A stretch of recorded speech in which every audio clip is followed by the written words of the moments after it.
আপনারা ধৈর্য ধারণ করেন।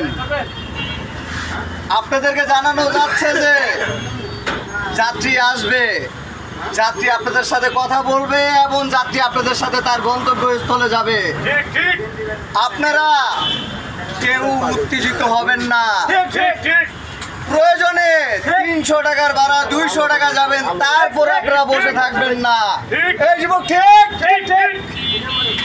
ভাইরা আমার, আমি আপনাদেরকে সতর্ক করতেছি যে আপনারা সন্ধ্যার পরে আপনাদের কিস্তি আছে, কিস্তি আলাকে ঠকান যাবে না, যাবে না। এই যুবক ঠিক ভাইরা আমার, আপনারা অধৈর্য হবেন না। মহাজনের জমা কোন রকমই কম হবে না।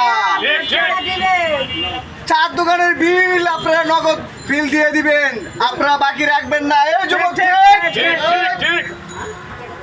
আপনারা ভালো থাকবেন, সুস্থ থাকবেন, আর সন্ধ্যার পর সবাই বাসায় বাস নিয়ে যাবেন। এই যুবক ঠিক সবাই ভালো থাকবেন।